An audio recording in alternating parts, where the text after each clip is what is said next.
excited. Thank you. It won't regular. Excuse me, is that a decaf loose leaf organic green tea? I don't know. Let me see. It sure is. Enjoy. Hey, do you think he's single? My sister is looking. Of course he is. Did you see his teeth? Anyway, Rhonda, have you heard anything about cord blood banking? Well, as a matter of fact, I have. Steve and I decided to save Susie's cord blood. I never heard about it, but I had an interesting conversation with my doctor about it last month. Come in. How are you doing today? Hi. Good to see you. Good to see you too, Dr. Yes. Barnard. Hey, I'm sorry Ryan couldn't be here. How's he doing? He's good. Okay, great. Well, everything looks good. We're measuring right on track for about 20 weeks gestation. We're able to determine the sex now. Would you like to know? No, I think we want to be surprised. Okay, it's your choice. So how are you feeling? Feeling well, just been having weird cravings for chocolate-dipped pickles. Surprisingly, that's not the first time I've heard that. But now there's something else I'd like to talk to you about. Cord blood banking. Have you ever heard of this before? No? Is something wrong with me? No, it's an optional procedure we perform after the birth of your baby. Some families choose to save the blood from the umbilical cord for future use. Basically, immediately after the umbilical cord is clamped and cut, I will withdraw blood from the umbilical cord. The blood is stored for future and can be used against various diseases. You have some options, so you and Ryan need to sit down and make some decisions. I have a brochure that I'd like to give you that talks about cord blood banking. Here you are, doctor. Thank you very much. You're welcome. Here's the brochure. I'd like you to review this and look it over. Will this affect my current birth plan? Well, you need to remember that if you decide to have cord blood banking, the cord is cut before all the blood can be distributed to your child. Some women wish to wait until the umbilical cord stops pulsating, so their child gets all the blood from the placenta. These women are not able to donate cord blood. However, medically, there is no evidence that this is beneficial to your baby. According to the U.S. Health and Human Services, your decision needs to be made between the 28th and 34th week of pregnancy so you can register for the procedure. You will also need to give informed consent for cord blood banking prior to your labor beginning. Please review the brochure I gave you. I hope this helps you make your decision. We can talk at your next appointment about any questions you or Ryan might have. Have a good day. I thought about my options and reviewed the brochure, and I'm now leaning towards the public option. I understand that it's basically a donation, and it's free to the individual. However, a physician may charge a small fee for the procedure. Currently, the American Academy of Pediatrics states physicians should recommend public banking of cord blood, but there's no personal use for the public option. So the reason I'm compelled to do this is because it seems the most ethical way of using my cord blood. Rhonda, why did you decide to go with a private bank? Well, Steve and I decided before we had little Susie that we wanted to have the option to use her cord blood in the event that someone in our family would need it. Heaven forbid one of our kids would get leukemia, but if they did, we would have this safe and effective option to treat. We looked at this as biological insurance for our family. So for us, it was an investment in the health and well-being of our future. Another reason we decided to go the public route was due to the expense of the private option. The cost of private banking is pretty significant.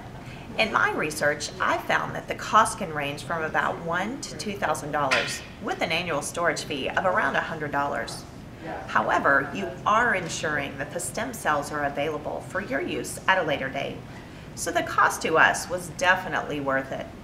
Some argue that private banks target individuals during a very emotional time, and they make people feel that this biological insurance is necessary. That is why I think it is great that you are thinking about this now and not waiting to the last minute. I really appreciate you taking time to talk to me about this controversial topic. I know my husband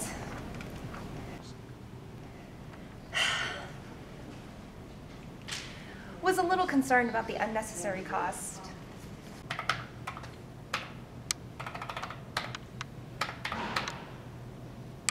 That's a lot of money. One thing I really like about the public banking option is that I feel like I can give back to society. We're not sure we're going to have any other children, and if somebody else can benefit from the blood, then we would be really pleased. You need to remember confidentiality issues related to public banking.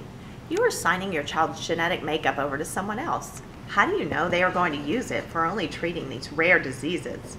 What if they find something wrong with your child's blood?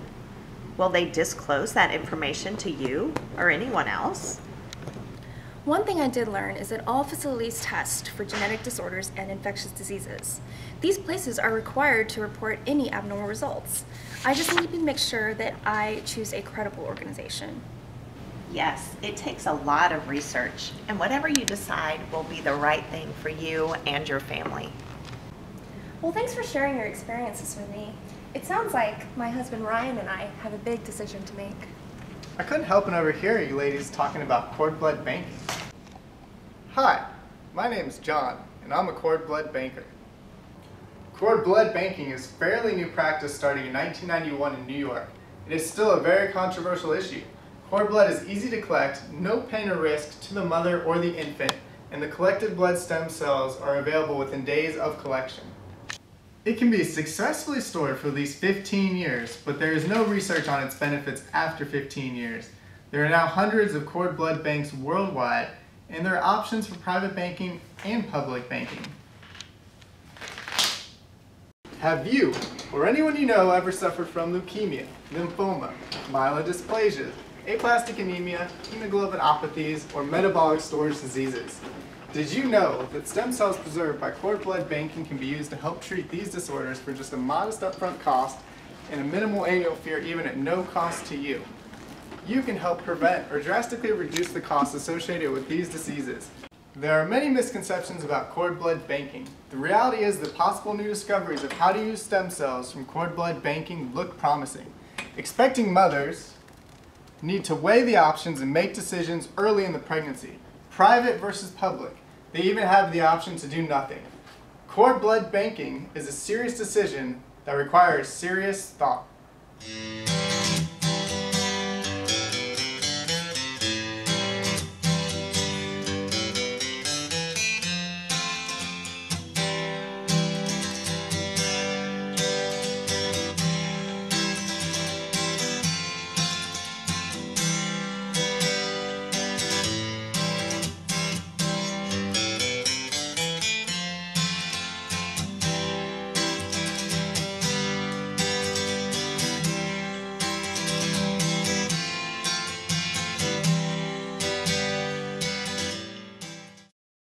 There are many misconceptions about cord blood banking. Anyway, Rhonda, have you heard anything about What? One thing I really like about the public banking option is I feel we're really giving back to society. We're not sure we're going to have any other children. Maya? Heaven forbid one of our kids would get leukemia. But if they did,